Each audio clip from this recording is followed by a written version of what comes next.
kind of second concept I wanted to introduce. And then there's the last piece, which is, why am I bringing that in your contexts? So, I've been on the entrepreneurial journey for 15 years in various shape or forms. And one of, whether it's for my own business or supporting other businesses, and what I found is that this question of what we make important is actually a really important one, but also one where we can really get caught up or sabotage ourselves as entrepreneurs. And the reason for that is that often, and maybe it's different for some of you, but the majority of people are not trained to become successful entrepreneurs. School does not train us for that. School trains us to maintain and navigating the status quo. So if you're trying to do anything entrepreneurial or trying to evolve the world in any shape or form, and do that, and especially have a positive impact, well, there's a good chance that a lot of your reflexes are actually not for that. They're for actually maintaining that existing status quo. And so a lot of our habits are, okay, I'm a recovering perfectionist. I don't know if there's anybody else on here that has that, but please let me know in the chat if you can relate. But a lot of the time what we're trained for is we're trained for perfectionism. We're trained for pleasing others. We're trained for getting our validation from the outside. And so there's a whole load of kind of ways that we think that are not that useful actually. But the problem is that those ways that we think mean that we prioritize and make important certain things that are not the ones that are going to be key to our success. So, a standard mistake that everybody makes, and we've all been there, is we spend lots of time getting our website just perfect. And that maybe we haven't spent enough time talking to the customers, getting a few sales, and understanding what's the key hook that's going to make sure that that customer actually buys. Another one I've seen is I've seen entrepreneurs try and please their shareholders. People have invested in them, so they're going to do what shareholders want. And I've seen some companies get sabotaged because they were going down a more traditional marketing route, which actually was never going to work for their products, when actually what they really needed to do was to start a movement, which is a very different way of approaching how you come out into the world and how you position yourself in what you're doing. And those are just kind of some of the examples, but you have to really start becoming much more conscious of where are you coming from. Are you coming from the you that was trained to maintain that existing way of doing things? Or are you coming from your true innovator, your true visionary? And what is it that you would do differently if you're coming from that place? So I hope that's making sense kind of so far. Again, I can see lots of comments coming into the chat, so please keep that going. And also as I'm going through, kind of confirm that I'm making sense, or if anything's not making sense, please put those comments in so that we can also be communicating that way. Just to close this bit, I am going to give you some pieces on, what are the principles of time management. But I just want to finish this piece around mindset. I once watched a self-made billionaire woman be interviewed. And what she was asked was, what was the key to her success? Like, what really made the difference?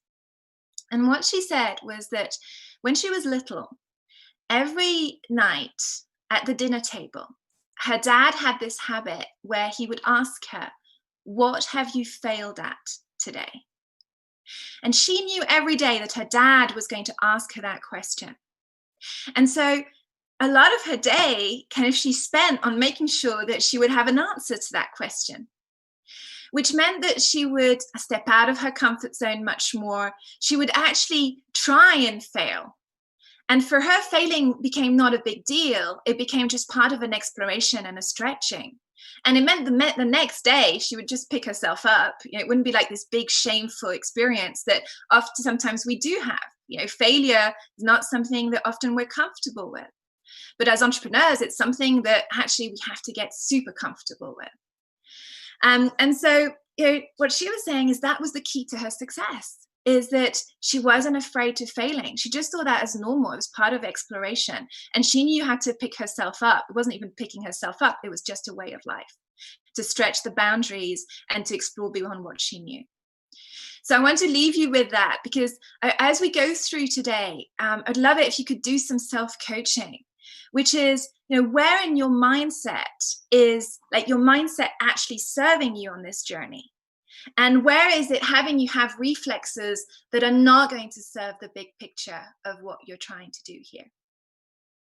So I hope that's making sense to everybody and that kind of resonates in some shape or form. I can see some of you are recovering perfectionists. I'm glad we've got a few of those here. Seeing some of this about being paralyzed. Yeah, that perfection theme seems to really be hitting the mark. And so, yeah, so I'm kind of looking through, so keep sharing in relation to all of that. Now, I'm going to, as I promised, I will give you some pieces around kind of some of the basics around the time management piece. So if I can have my slides, I just want to at least give you the agenda of what we'll be covering. Kind of hoping it's going to come.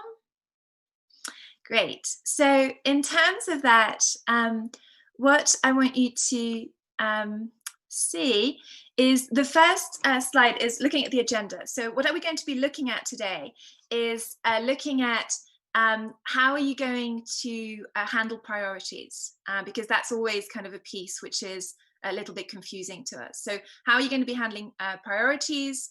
And then looking at that whole mindset piece, it's going to be, how do you change your focus so you start focusing on the right things? Now, I can't know exactly what's right for you, but at least I can give you some tips and some ideas around what it's important to focus on if you want to be successful generically as an entrepreneur, especially as an entrepreneur that wants to have a positive impact. I've also got some kind of everyday tips, like in your kind of everyday. And I'm also going to give you some space for some coaching, as I promised. So we'll kind of work with that. Before I go into some of those basic principles, I actually want you to take a piece of paper and a pen. And we're Friday today. And next week's going to be a new week. And I'd like you to write down your list of things to do for next week.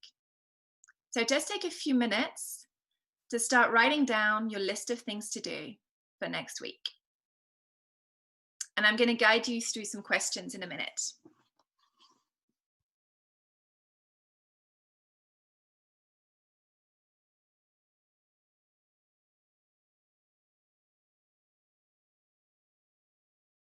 So just focusing on what's your list of things to do for next week.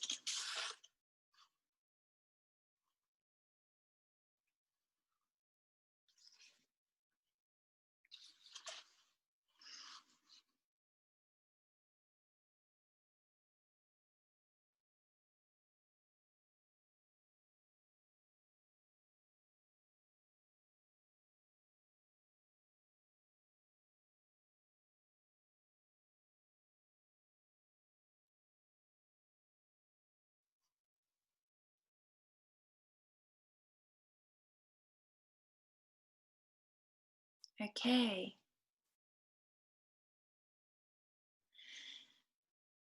So hoping you've got quite a few things on that list. I'm assuming, looking at the comments where I'm hearing a lot of people being overwhelmed, juggling 350% job. I hope you know that technically that means you're doing 150% job. So I'm assuming there's quite a lot on that list of things to do. So what I want you to now do is I want you to circle on that list what's important.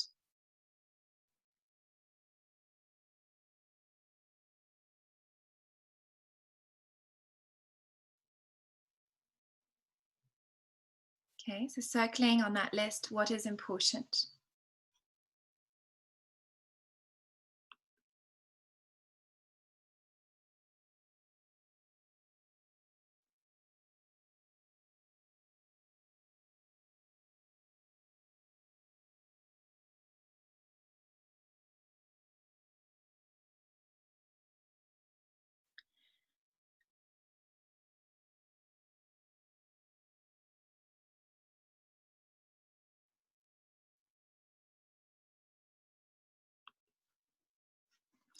And then when you've done that, but I want you to take time to think about it, so not rushing you. But I know some people work faster than others. So for those who've done that, I want you to tick. So you've got circles around what's important and then tick what's urgent. So what needs to be done urgently next week?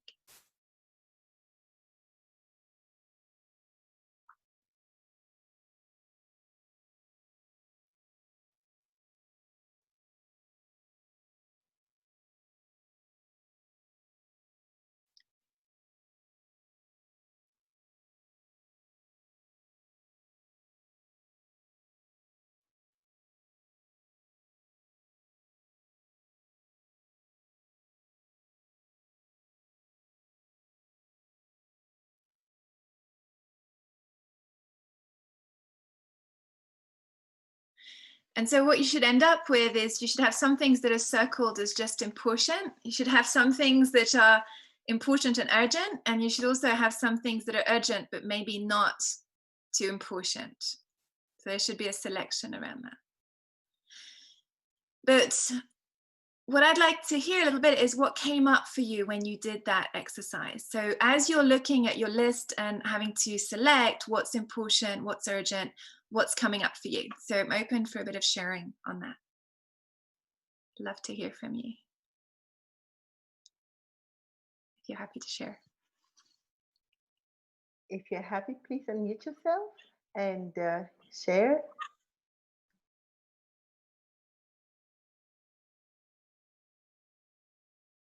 A lot of shy people today. I apologize. I'm in public transit. I don't know if you can hear me. Yes, yeah, we can hear you perfectly well. Thanks. Cool. So I apologize if there's noise in the background. It's people. Yeah. So I ended up with everything circled and everything checked. Yeah. Yes. Because it's so hard because I have both professional and personal things, and like doctor appointment is both. I don't know how to distinguish between those two. The urgent and important. Yeah. Yeah. So thanks for sharing that, because that's often the problem. Okay. So yeah, I'd like you to start kind of thinking, because part of it is starting to think, how do I decide what's important? And that's that piece around the choices that I was talking about. But I'm going to give you a little bit more on that. So thanks a lot for sharing.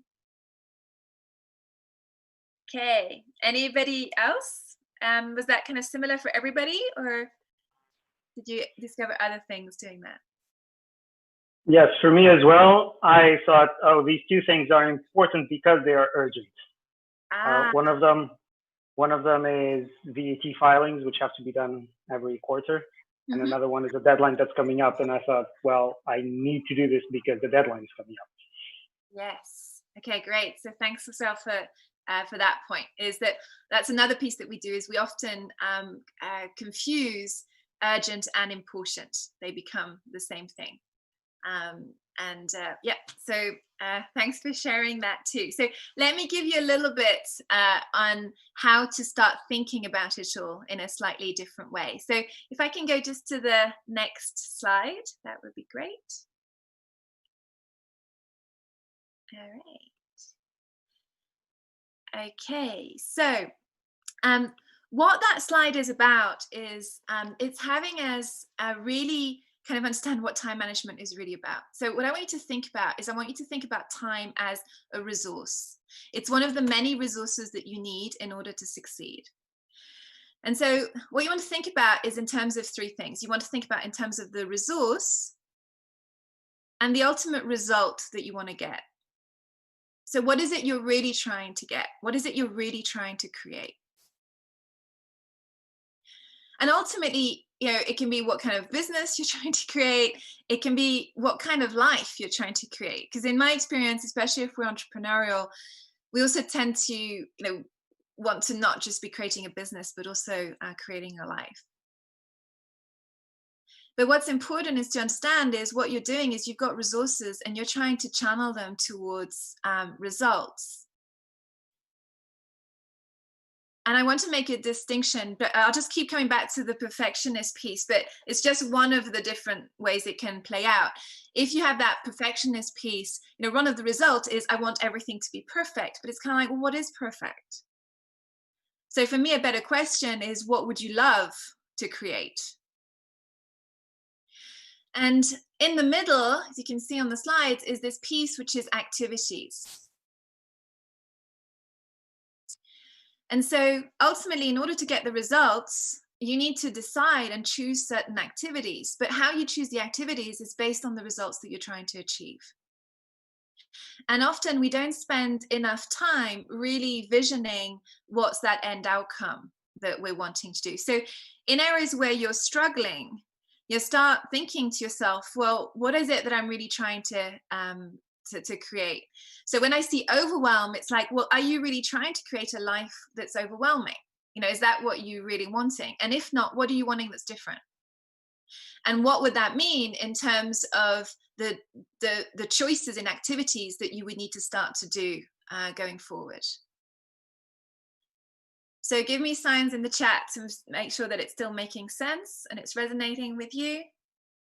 And I'll keep going. So part of this whole piece, and I want to, if I can go to the next slide, please.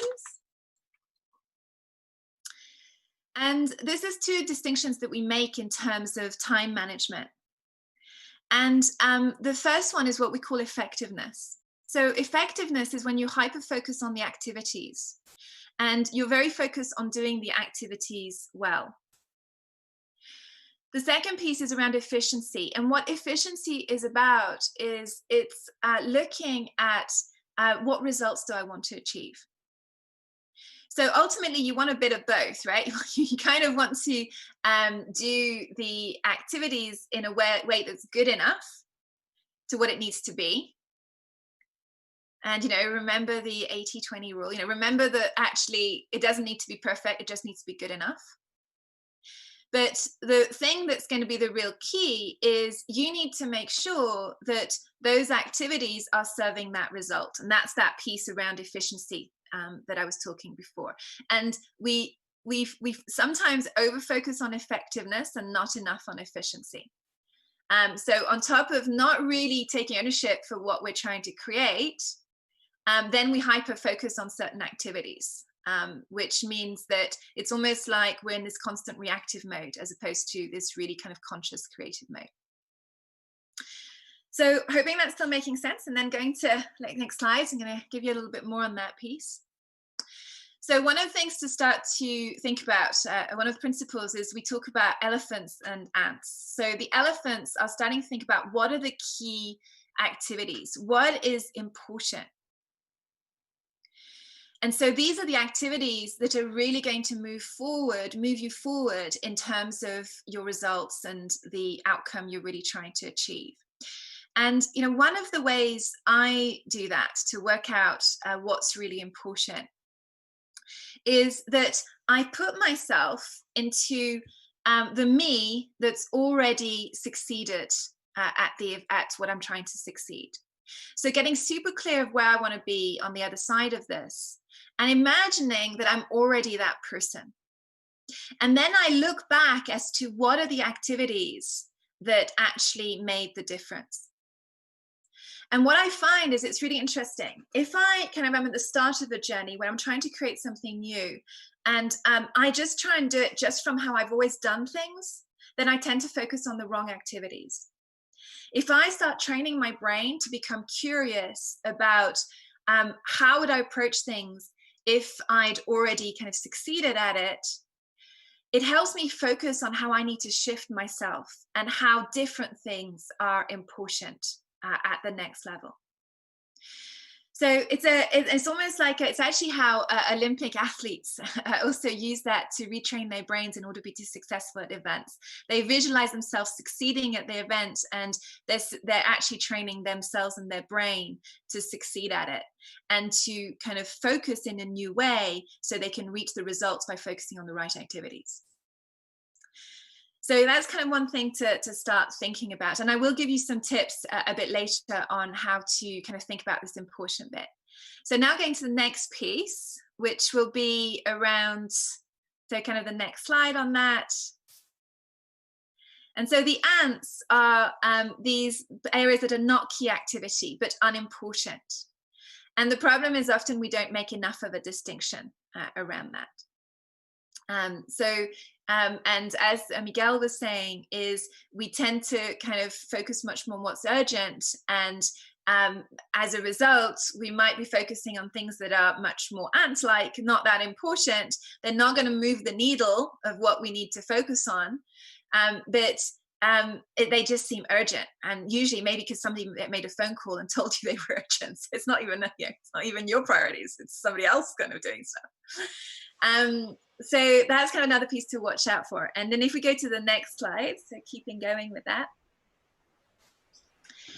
Here, it really helps you make that distinction. So it's starting to think about, how do you focus? And so what you want to start kind of really prioritizing is the stuff that's important and urgent. Okay, so it's get clear around that. And that's the stuff that needs to be done now.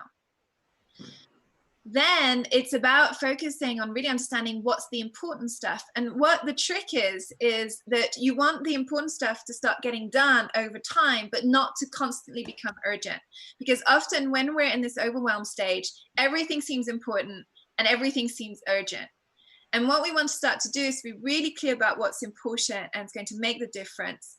And then start to build that into our everyday. And actually probably start with, even if it's half an hour, just focusing on that every day.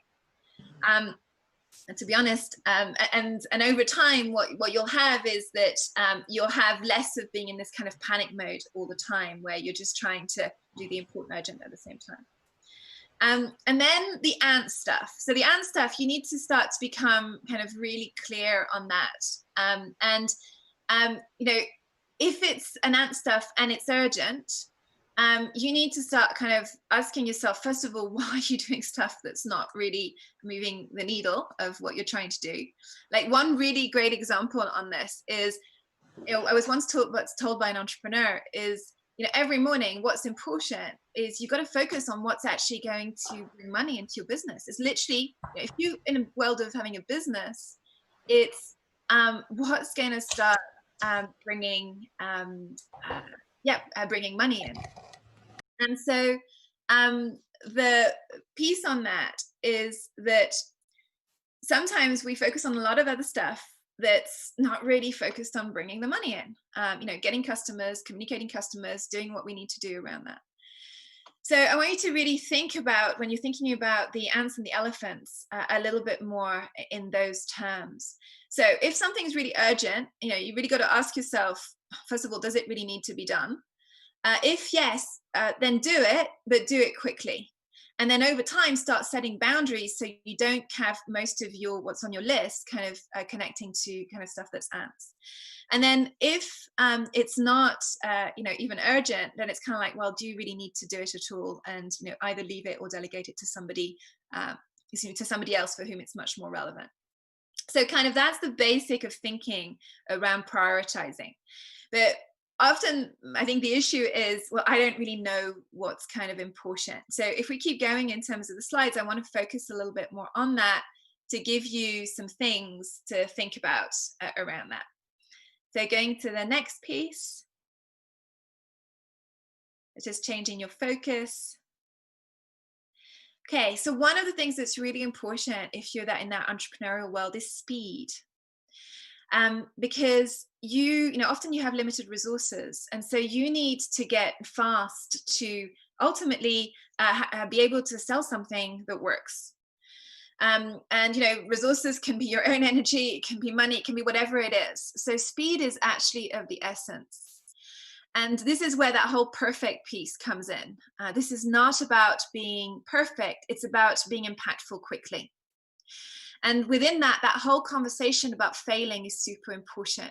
I want you to make failing a way of life. And that sounds maybe a little bit strange, but when you're failing, it means you're testing, you're exploring, you're going out there. It means you're taking risks. It means that you're exploring the territory. Imagine literally when you're creating a business, you're literally in the jungle. There are no paths that are ready-made for you unless you're creating a business that's kind of, not really that innovative and just been done for ages. So what that means is you will have to carve your own path within that.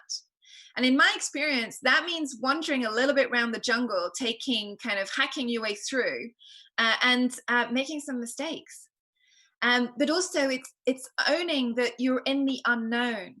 And so in the unknown, you have to go out there and test stuff and see what feedback you get. To be able to adjust, adapt until you get to the point where you have something that's viable, something that's connecting with people, and that you can really start to build up on. So that's kind of the first piece is, how can you be fast enough? Also, sometimes you've got more than one startup in the same area. So you need to be first often. In order to get kind of a bigger share of the market. So it serves to be first. And again, it's part of that speed. So for me, I'd like you to start thinking in terms of what's important is what's going to enable you to have an impact fast, to get to market fast, to understand your customer and how your customer thinks, so that you have adjusted enough to be able to really be able to hook the customer in the right way. So again, I'm hoping that's resonating. Keep putting stuff in the chat to make sure that I know you're with me around all of this. The next piece on that is, so going to the next slide. So needs. So needs are really key. And needs of your customers are key. Because ultimately, a customer will only buy if you're offering them something that meets an urgent need that they really think is an important need to them. So it needs to be urgent and important. And that's what will make that customer buy from you. And so it's really about focusing, there's what we want to do and how we think it should be. But ultimately, you need to really be able to build that bridge. So the more you really focus on the needs of the customer and how you hit that mark, the quicker your venture will be able to work. You also need to focus on your own needs. One big resource as entrepreneurs is our own energy, our own drive, our own motivation. And if we don't have that, if we burn out, and that happens a lot, then we have a real problem. So it's also about not doing this in sacrifice. So it does become important to understand what some of your core needs are so that you can stay well, so that your energy kind of stays up. I saw Claudia here, right? Energy plus focus and the correlation with results. So energy is a big piece on that. But for that, you need to know what your needs are, and you need to take care of those, and you need to make those important. Another piece is your team needs. So, there's always stages of team formation, and there's the one that we all love, which is the time where there's a lot more conflict, which is the storming stage. And that is because as human beings, we all have needs to thrive. And so when we come up together as a group, we need to see if we can get our needs met in a way that's effective, because if not, we can't thrive within that group. And so the storming stage is a lot about the bit where we're not sure if we can get our needs met, and we're kind of testing the boundaries of the group and to see ultimately how much we can get away with. Now that can take a lot of the conflicts, etc., can take a lot of energy and time out of your efforts in terms of getting to where you need to get to. I've seen whole teams be destroyed because one person had an agenda, which was like their personal agenda, and they weren't as a result kind of serving the highest good of what really they needed to create together. So we need to have, own our needs, as I was saying before, but also as a team, really kind of explore that, what are we really needing? What are some of the things that are really important to us? And how can we work that into how we work together so we don't end up in the conflicts that eat up our time and eat up our energy? Or, another standard thing is the passive aggressive thing, which is, yeah, I'll do it. And then you just don't do it because you didn't really want to do it in the first place. So that's kind of another piece. So make sure you get the needs kind of in line at all those three different levels. And then moving to the next piece, which is, and this is about what I call personal alignment. And this is going deeper into that energy piece. So in order, a lot of people, when they were talking about time management, more and more have looked less at time and more reframed it as energy management. And so there is the piece about what you spend your time on, but there's also the fact that certain activities drain you and certain activities give you energy. And I know one of the questions I had that was sent to me in advance was all about managing, for example, if you have a current job and you're trying to do some of these projects as an extra. And in that context, for example, energy is really important, because if you spent all your day doing things that aren't that energizing, at the end of the day, you'll be too exhausted in order to be able to spend more time on a venture. And so, and a lot of people think that you just get to the end of the day and it's normal to be exhausted. It's not, because certain activities will actually give you energy. I remember when I started my own business, I initially decided I would do a lot of the accounting stuff myself. Oh my gosh, that was a big mistake. Partly because just the thought of it, my energy would just collapse. And just the dread of it meant that I couldn't even focus on the stuff I was meant to do, because I just had that should on my list of things to do. And as soon as I look at it, I just lose all my energy. So one of the best things I did was very early on, I outsourced all of that. And that's been one of the kind of basic things, like promises to myself, that my time was better spent on the stuff that I was naturally really good at and also gave me energy. So in this context, it's also important for you to get super clear about how much can you play to your innate strengths. So especially if you're coming together as teams, you'll all have natural strengths. They'll all be the things you know you can do, but your natural strengths are the things that you can do and also that give you energy.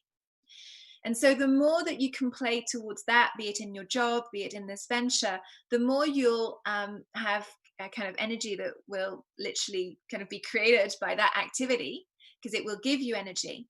But on top of that, you will be contributing a different level of value. And what you want is you want everybody to contribute their best level of value, not to keep doing stuff that's just not really what they're about, because it will take them a lot longer to do anyway. And also their results will just not be at the level that they need to be. And then the last piece on that, which is connected to that, is to have ventures that are aligned to your purpose, to what you care about, to your values. And if stuff is not aligned, then bring it up. Because one of the biggest things that you have, the biggest kind of fuel that you have, is your drivers. And they will be tough times. You know, you don't sign up for this journey to have a picnic. This is a time where you will be tested to your core. And so whenever you are on that journey, entrepreneurial journey, there will always be time where you will have to dig deep and you will have to remind yourself of why you're doing that. And, you know, I've seen some entrepreneurs not being able to get out of bed for days because actually it just became too overwhelming. And it's kind of like they couldn't even connect to what drive them or why they were doing what they were doing. So as long as you have that alignment, you know, even in the tough days, you will still be able to find that energy. And the reason I mention that is when it gets tough, what then starts to happen is we divert off and we don't, we kind of fill our time with stuff that's not really useful. Okay, the last piece I want to talk about, and then we can take some questions and some reflections, which is relationships. Focus on your relationships. All your resources will come through relationships, or a big part of your resources will come through relationships. For example, if you need to create more time for yourself, you will have to set boundaries. You will have to say no. You will have to make conversations about things that you want to prioritize. So for example, you know, if you're holding kind of jobs, when I was holding down jobs, I would negotiate being able to do some of the extra stuff I wanted to do during my work time. And I was just very good at influencing the people around me around that, engaging them into new possibility. And then as a result, being able to work from that place. And also in this piece is that if you sometimes by just finding really good partners, it can really help you in terms of time, because it can shortcut and take everything to the next level very quickly. So I don't know, there was during the COVID, there were a number of ventures that were looking at kind of vouchers, where you could buy vouchers for businesses. And it was interesting. I saw that one of the most successful ones actually did 9 million in terms of Swiss francs in terms of turnover on their site. That what they were able to do was to partner with some large corporations who actually matched some of the purchases that people made. So they gave extra money to the people, to the actual restaurant owner or hairdressers or whatever it was that were on the site. So by having that extra promise of extra cash for every month, every amount that was given, it meant that people really wanted to go to that. So in terms of spreading the message and their impact, it just speeded up things at a completely different level. So that's kind of a lot of what I wanted to say in terms of that. But what I'd love to do is to take some questions and some reflections, and where have you got to in terms of what I've said? And also happy to give you a little bit of coaching if needed. Thank you very much, Louise. That's really amazing. So we have a hard stop today at 1:15. So please unmute yourself and take advantage of the 12 minutes that we have.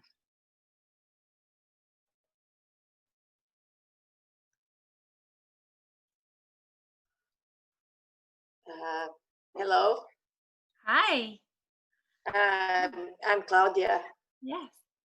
Okay. For me, was very interesting about the elephant and the ant. I relate very well with images and metaphorical pictures, and I'll always remember that now when I do my things here, my agenda. I'm pretty good organizing and managing the priorities, but having that in mind will help me even better. So that was, for me, it was the best part of it. Thank you. You're welcome. Glad that helps. Yes. Yay.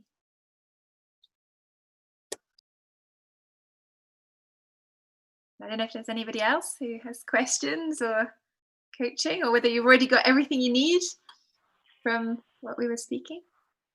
I do have a question. Go for it. So I come from academia, where in the ideal scenario, it doesn't matter who has the name on a paper. What matters is the idea and the value of the thing. So when you mentioned the value of partnerships, I was a little bit reluctant.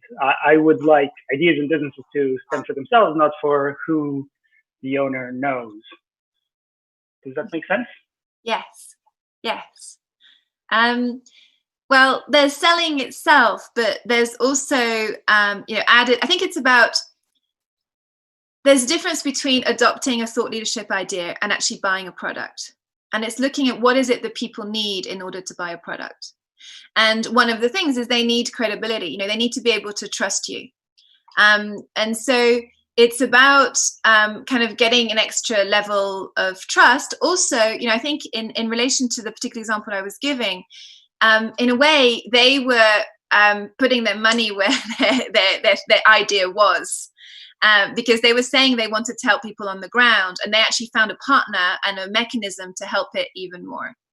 So I think that it's really differencing the spread of ideas, and also what people are needing to be wanting to actually buy that specific product, so they can trust you and want to be part of what you're offering. Does that help? Well, no, not really.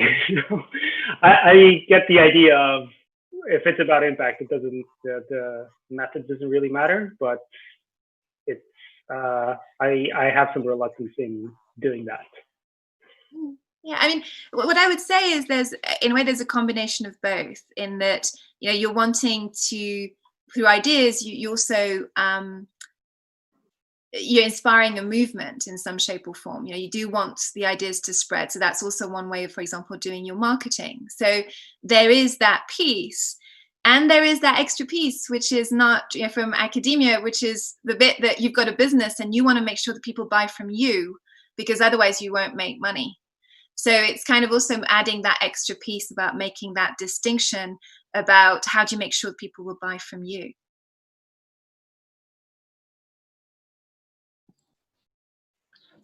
So just a few things to think about in relation to that. I have a question. It's Roanna. I seem to be blocked in being able to find partners, and I speak to people and they say they're really interested, and then they don't seem to follow up. I don't know, I just feel like my energy is like blocked. Have you any suggestions? Because I just don't seem to be able to find partners to move forward with, and I feel it's really important for me. Yeah, so I just have one question. When you say they're interested, let's say it's what kind of interested? And what I mean by that is, in my experience, the people who end up buying from you are when you have a conversation and there's that real spark. It's almost like they're part of the same tribe as you. They kind of think in the same way as you. They completely get it. So I can understand a little bit more. Is that what you're experiencing with them, or is it more of a, yeah, that's interesting, which is a very different energy? Does that make sense? No, it is a definite spark. They're saying, oh, because they said, oh, I'm looking for something and I'm into health and, I'm into healthy eating. And, I've been sending out, the structure of my course and things like that. And they said they're really interested, and then it just seems to stop.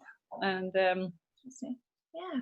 So I don't know. It just feels that there's a bit of an energy block going on.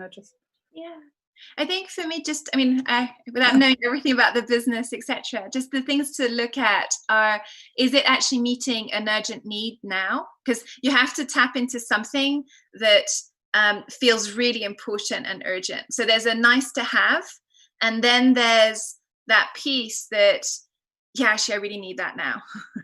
Kind of thing. And sometimes also, if you've got something that's a bit different, what's happening is they have this need here, and then you have kind of a nice conversation they're interested in, but there isn't enough of a bridge towards that bit that's really in their mind now around that.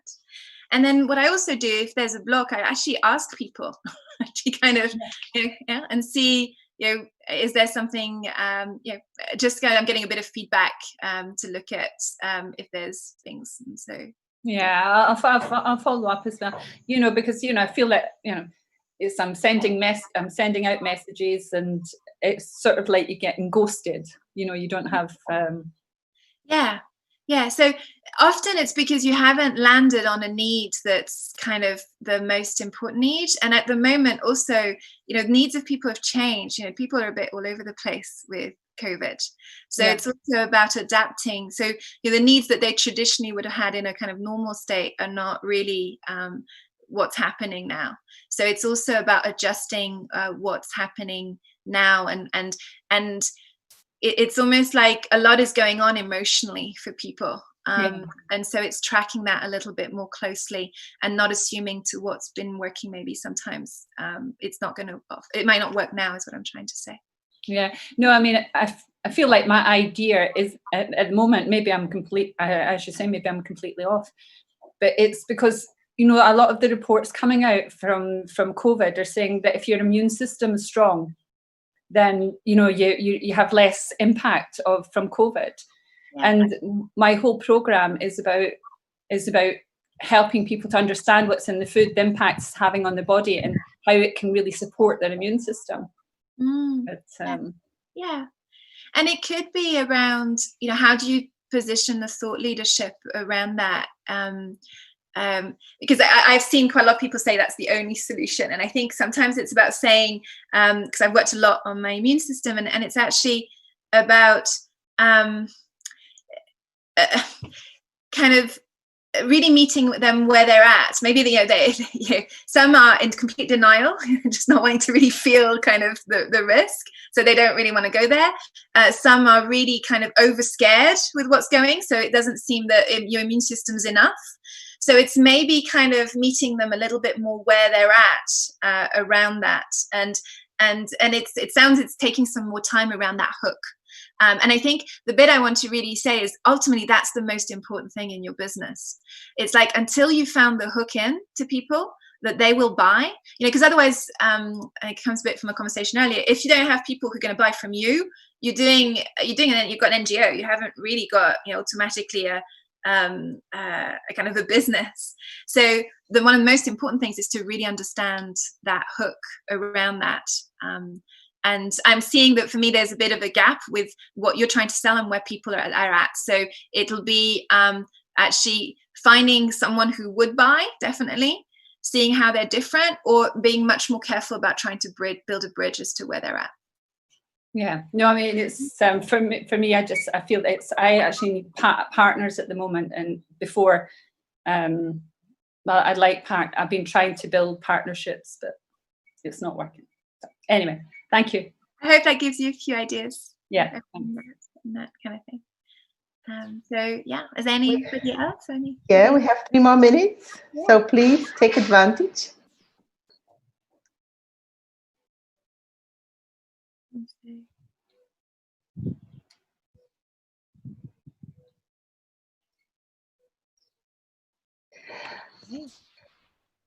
Okay, if there are no more questions, I would like, on behalf of everybody, on behalf of Versus Virus, the Incubator, to thank you very much, Louise, for this presentation and for sharing your secrets around time management, and of course, as a leadership act.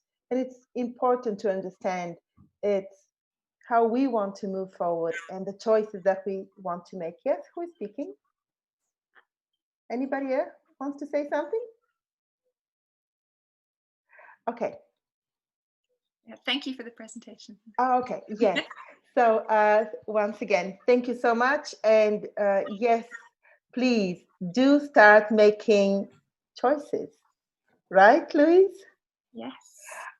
Next time, we are going to have Marcus Kuhn, who is going to share with you how to create a minimum viable product.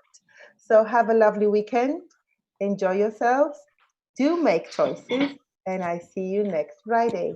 Have a lovely time. Thank you. Thank you. Thank you. Bye-bye. Bye-bye. Bye.